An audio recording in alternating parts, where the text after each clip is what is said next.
भारत से नेपाल और बांग्लादेश जाना आसान है, लेकिन अगर आप दिल्ली से गाजियाबाद जाना चाहेंगे तो पुलिस के अलावा तमाम बाधाएं पार करनी होगी। ये सारी कवायद गाजीपुर बॉर्डर पर चल रहे किसान आंदोलन में लोग शामिल ना हो पाएं, इसके लिए की गई है।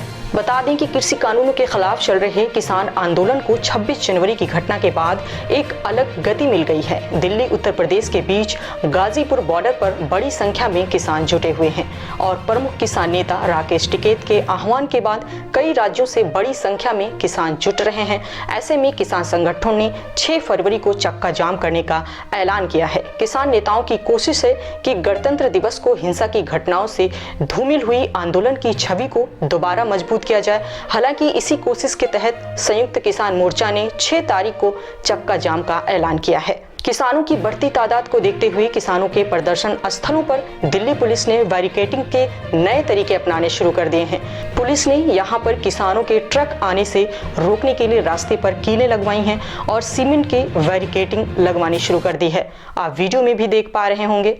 मानो ऐसा लग रहा है ये सारी व्यवस्थाएं आतंकवादियों को रोकने के लिए की गई हों, लेकिन सरकार भूल चुकी है कि ये अन्नदाता हैं, कोई आतंकवादी नहीं। सवाल उठता है कि किसानों को ऐसा ट्रीटमेंट क्यों दिया जा रहा है? क्या वो दूसरे देश से आए हैं जो उन्हें दिल्ली से अलग किया जा रहा है?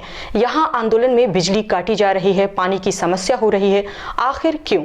दिल्ली की सीमा पर डटे किसानों को आगे बढ़ने से रोकने के लिए पुलिस ने जबरदस्त इंतजाम किए हैं। सीमा पर कटीले तार लगा दिए गए हैं, कंक्रीटों की दीवारें खड़ी कर दी गई हैं और अगर इसके बाद भी कोई अंदर दाखिल होता है तो स्वागत के लिए नुकीले कीलें बिछा दी गई हैं।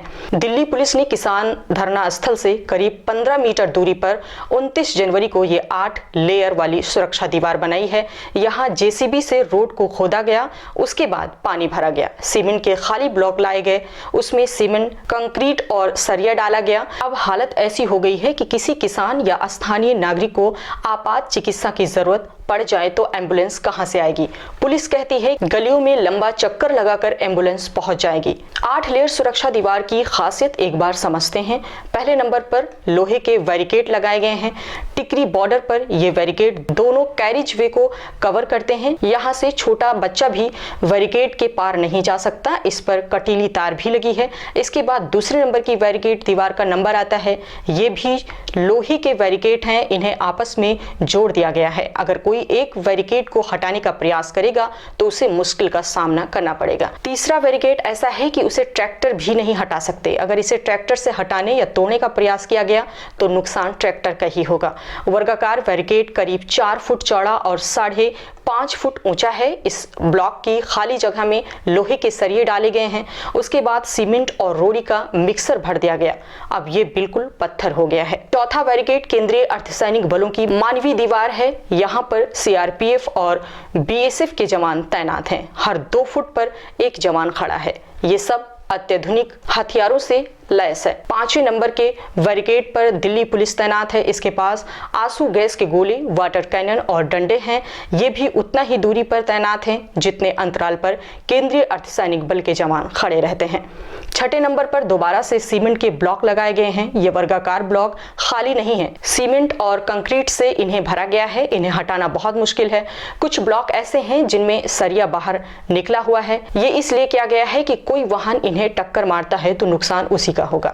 7वें नंबर की बात करें तो यहाँ पर आयरन बैरिकेड लगाए गए हैं।